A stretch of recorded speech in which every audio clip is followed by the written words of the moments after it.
Welcome to Technovation. I'm your host, Peter High. My guest today is Alan Smith. Alan's the Chief Information Officer of Baker Tilly, one of the largest accounting firms in the United States.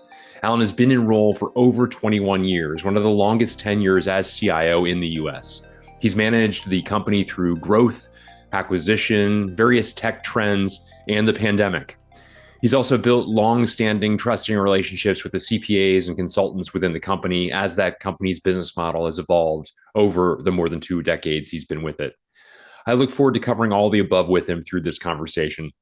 Alan Smith, welcome to Technovation. It's great to speak with you as always. Yeah, it's great to be here, Peter. Thank you very much for the invite. No, it's a pleasure. Well, I wonder if you could take a moment and describe the company you work for. For more than 2 decades now, you've been the Chief Information Officer of Baker Tilly. And for those who may be less familiar with Baker Tilly, provide a little bit of an overview of the business, if you would. Right. So we're a global accounting firm, advisory as well, and based here in the United States, out of Chicago. I'm physically outside of Madison, Wisconsin. The irony is moving from Chicago to Madison for the job, and then we moved our headquarters to Chicago some years later, so I could have stayed. I'm a Bears fan in Packer country, and I kind of like to be around some other Bear fans every now and then. We're top 10 U.S. Accounting firm, again, CPA. We are about 7,000 folks, about $1.5 billion in revenue. And it's a very different organization than the one I joined. You mentioned it's been just over 21 years that I've been CIO. And as I mentioned before, I refer to myself as a human chupacabra. CIOs don't stick around that long. But when I joined the organization, we had about 450 people and a run rate of 97 million. So incredible. Very, very different organization. And I wonder if you could take a moment to talk about your role as Chief Information Officer. As you noted, you've it's an unusually long tenure, one of the longest I've ever heard of, in fact. And so the role also must have evolved tremendously across that time. I'd love your reflections on what it is now, but also what it's come from, if you would. Yeah, sure. The role itself and the purview, or say the scope of influence, is how I refer to it, is really the same. It's technology strategy usage within the organization, system delivering exceptional client service and value to our number of clients. My purview does not include the products that we might create for clients directly. So we do some customized development work, et cetera. That's in our digital arm, which is part of our consulting group. But when it comes to the organization itself and the strategy for the organization itself from a technology perspective, that's certainly where my purview is. So the sphere of influence hasn't changed. What's happened is that sphere has just, gone completely hyper growth to the point where, the size of the organization is what it is, and very, very different than what we were. We were traditionally a small regional accounting firm based in Wisconsin, and now we've got global folks all over the place. So that hasn't changed. I had about 7 or 8 jobs in 12 years prior to joining Baker Tilly, and so I was known for I'll be somewhere for 2 or 3 years, go somewhere else, and that was indicative of the times, the internet, and .com takeoff and everything else. But people will ask me, how you've been there for 21 years? How did that happen, or why, or what's going on? And my answer is I believe I've worked for 5 organizations. They've all been called Baker Tilly because of the change that we've gone through over those 20 years. I've got or received the professional development and enrichment that I wouldn't have used to had to go somewhere else to get.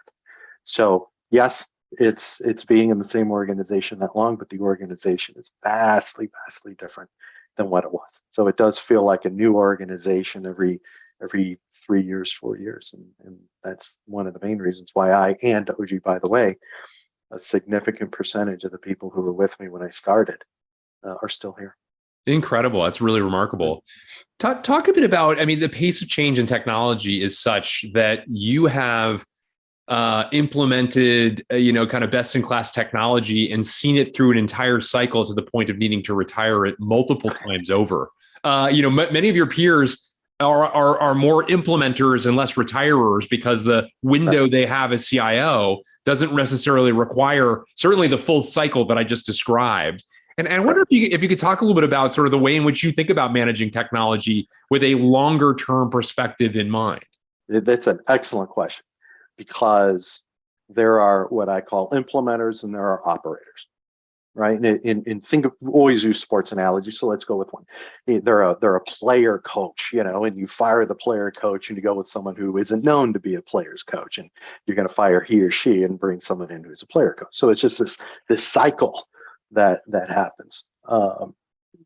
In our organization, if you take a longer approach, you have to recognize that what you're designing today, you're going to implement tomorrow, and you're going to support next week.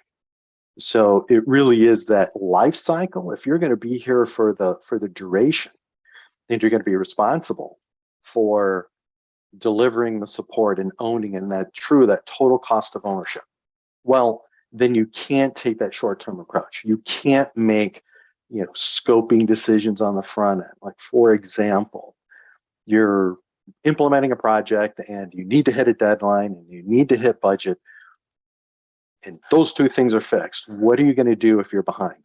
Generally speaking, you're going to reduce scope, right? So you're going to throw out some functionality, et cetera, so that you hit the deadline. Well, if you know that you're going to have to operate that, you're going to have to live with that for a number of years, you may make a different decision. And so having that knowledge that, hey, again, today's innovation is tomorrow's run the organization technology, then it allows you to really be able to make, I would say, better long-term decisions if you take that long-term approach. And you mentioned that your team, many of your colleagues also have stayed with you for longer periods of time. And you talked about some of the reasons why you've been compelled and even made the point that you feel as though others have made the same decision. Talk a bit about the culture, especially of the IT organization, and by extension, of course, the broader organization, that make it such an attractive place to continue to work. You flatter.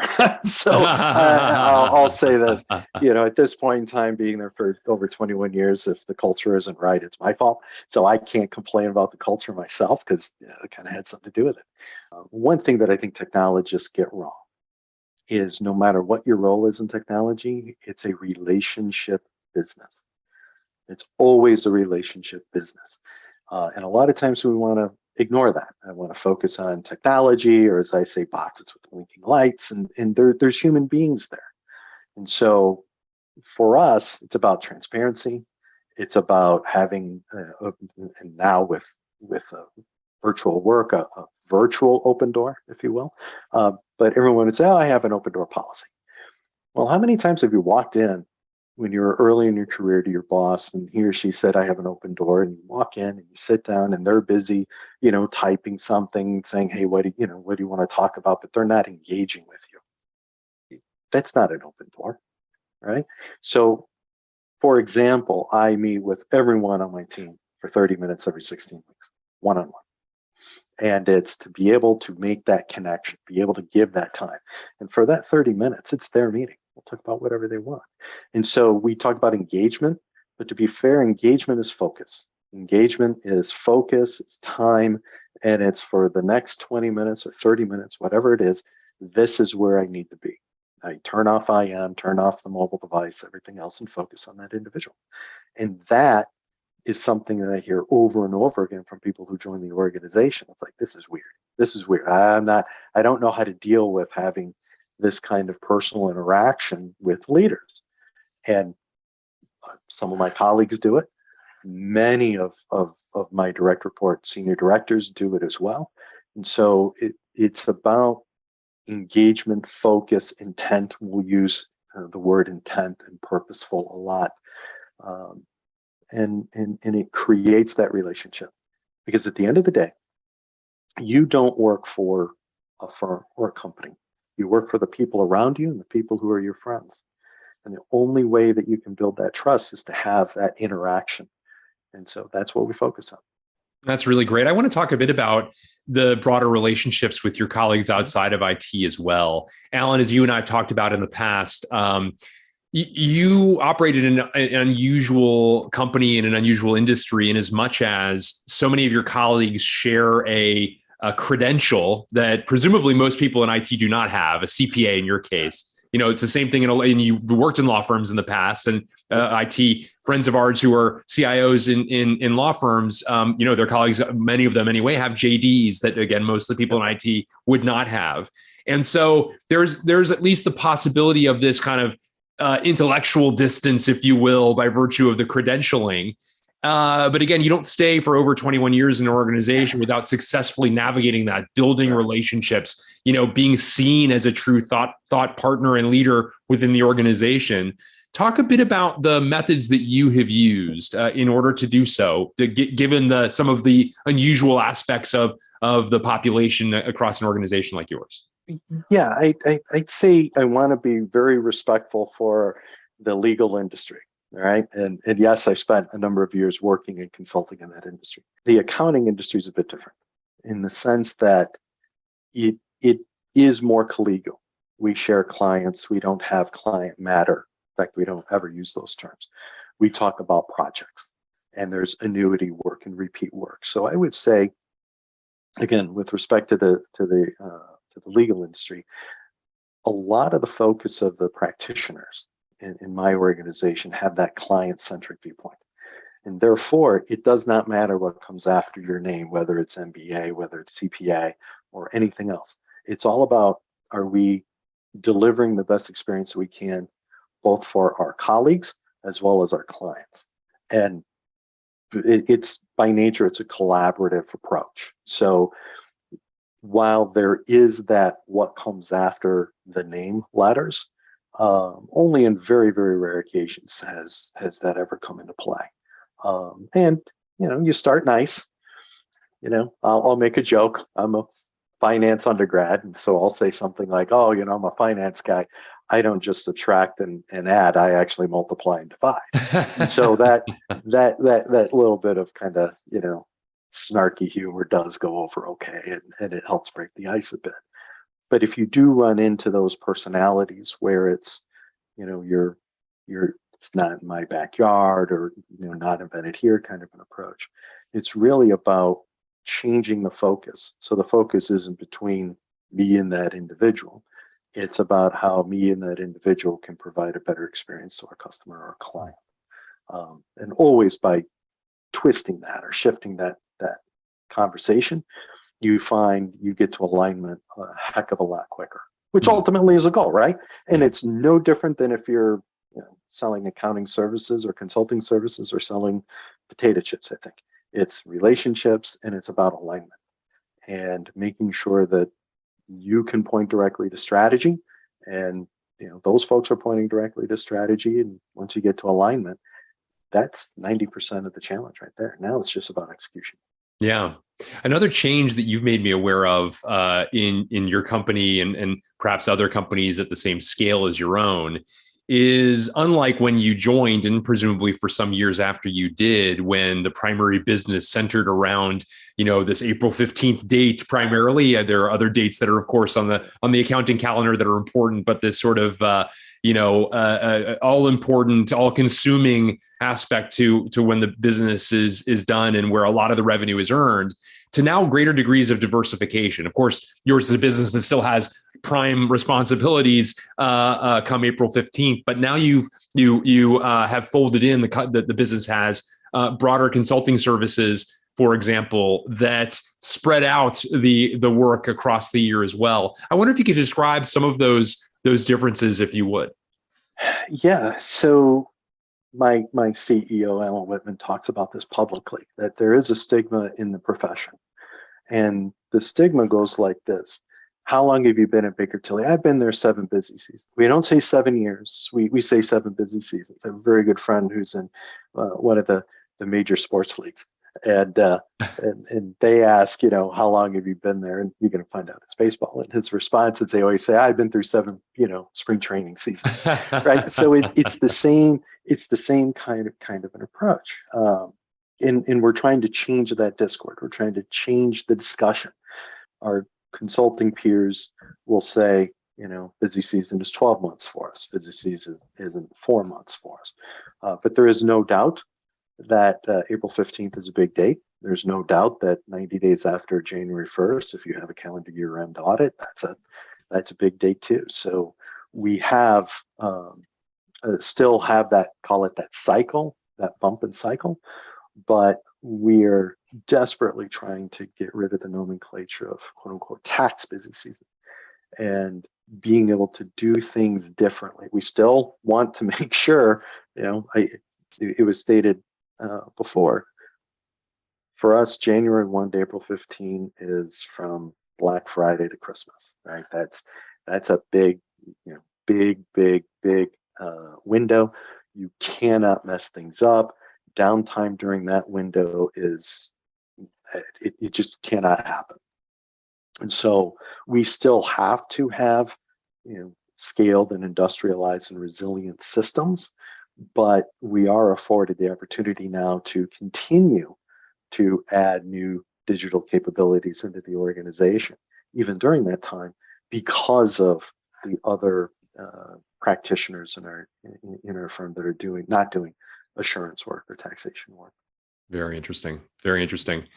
You've also been candid. I mean, as is known, that there's a dearth of talent. Yeah. The openings across the industry, they are not being filled by the number of people who are getting accounting specialization and CPAs and so forth. Talk a bit about the ways in which an organization like yours and with technology are you grappling with that. Right. So that question right there is 2 hours of discussion.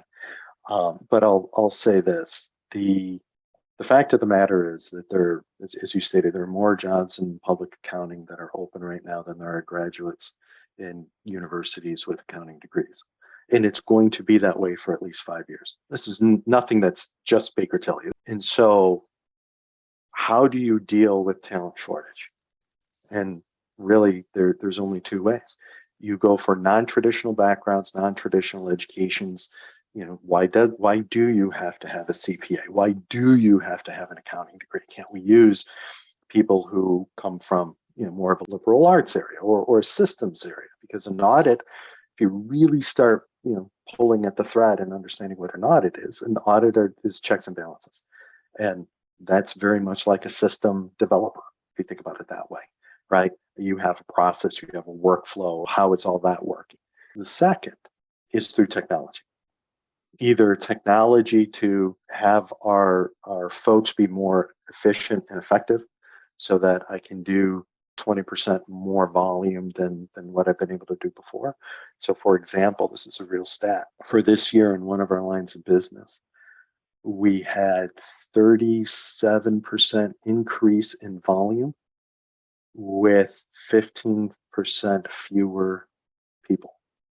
And it's leveraging technology for that. Now, please recognize, we are not talking about eliminating labor cost. We don't have it. So we're not looking at shedding people. We're looking at the fact that we can't get enough people. So this isn't about cost savings. This is about a true efficiency play and the augmentation of productivity that our folks have.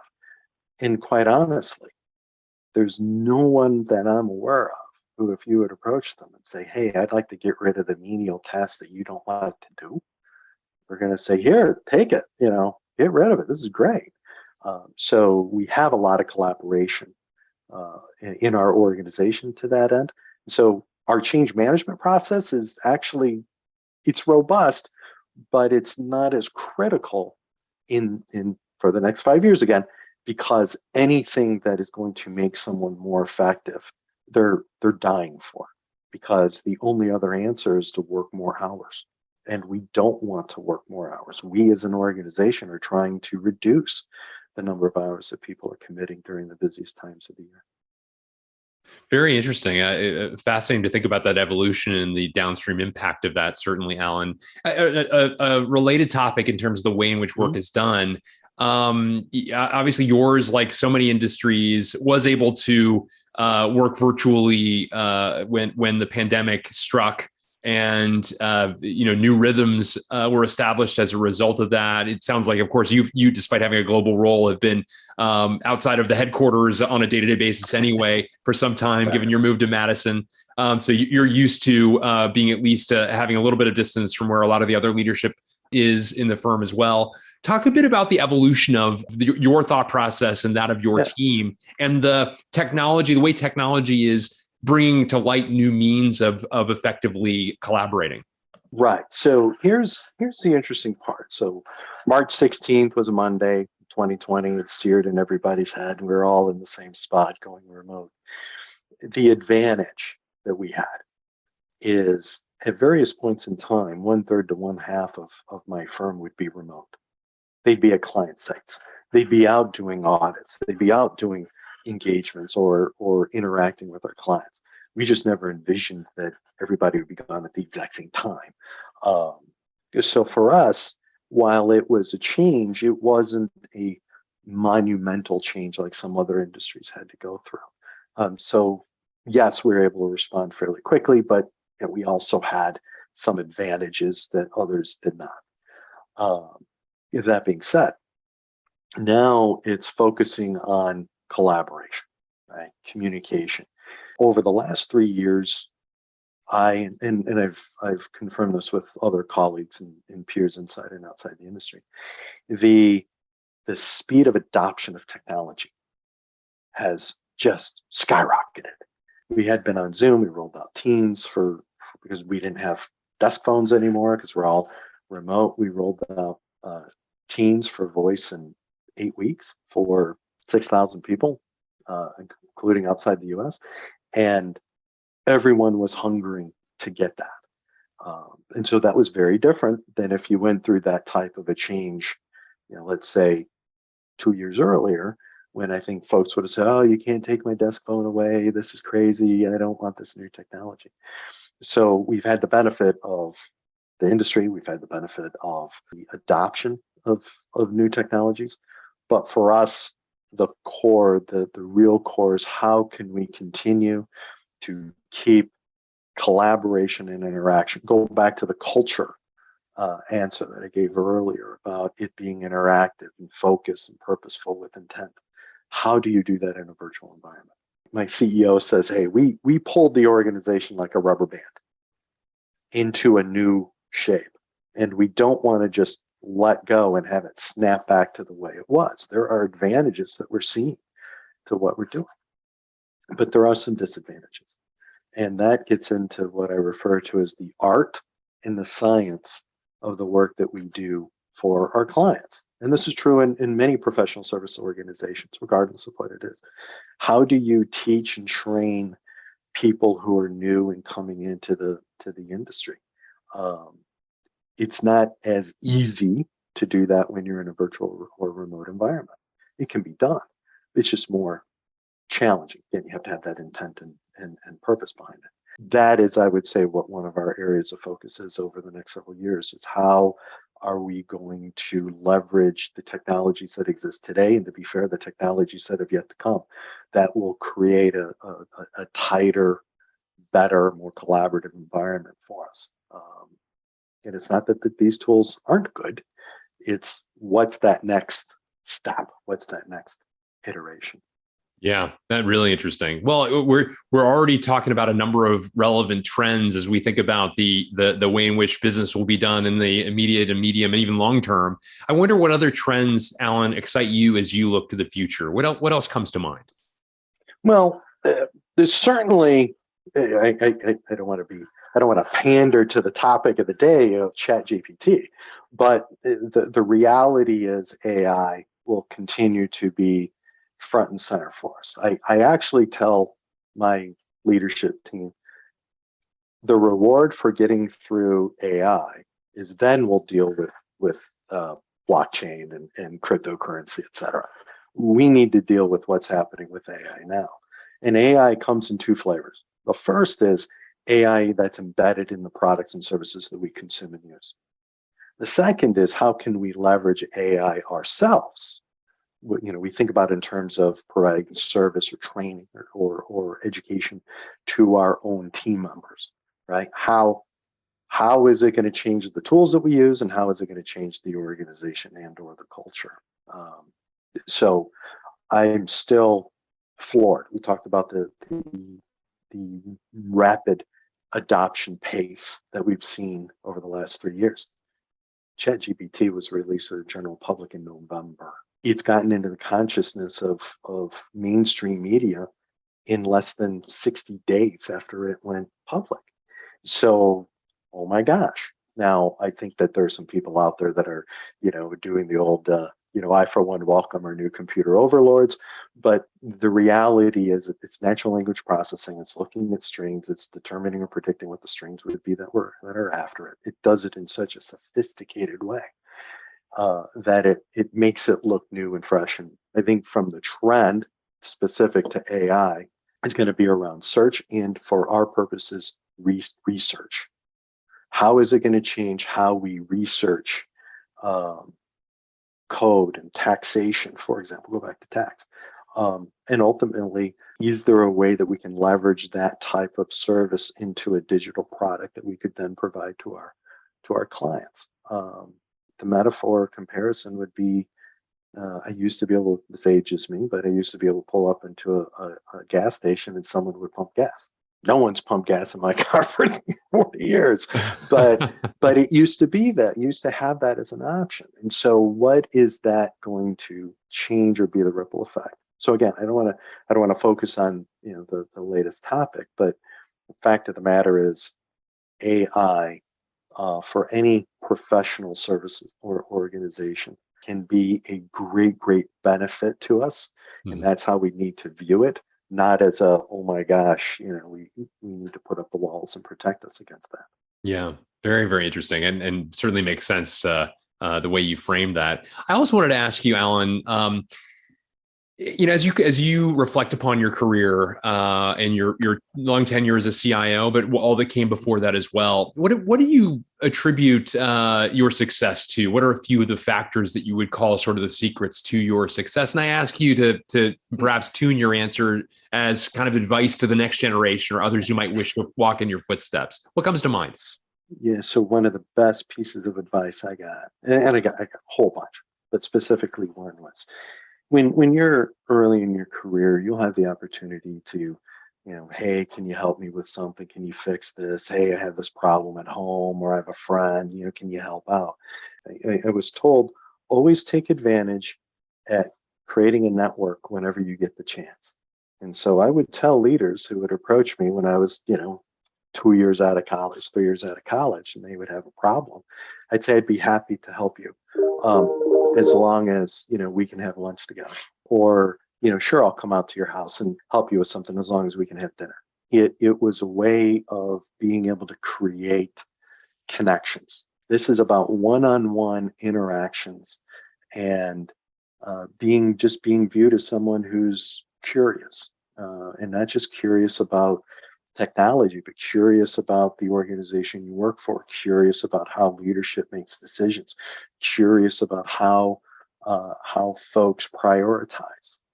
And after time, you're going to start to realize that you've built a very, very large professional network, and all you did, bluntly, was help someone, and they fed you. So that informal nature of lunch or dinner is fantastic, because it's not the same as sitting in an office with someone. It's not the same. Do you remember the first time you ever did business travel with someone, and you're nervous and you want to make a good impression and everything else, yet the bonding happened maybe at the bar in the hotel, or maybe it happened at 11:30 at night at the client site because there was a problem and you were all working together. That's what you remember. Yeah. And so how can you take advantage of this great chance of someone is asking you for something, and in return, all you're asking for is their time? So yeah, that would be the single biggest advice, and doesn't matter what your vocation is, anytime that you can turn an opportunity and an interaction into something more social is always going to pay dividends. Well, what a great response. Alan Smith, thank you for a great conversation, highlighting the remarkable tenure you've had as CIO of Baker Tilly, and more about just the insights that drive you and have helped you shape your team into the success that it is. Thank you so much for making time for me and for this great conversation. Thank you, Peter. Appreciate it very much.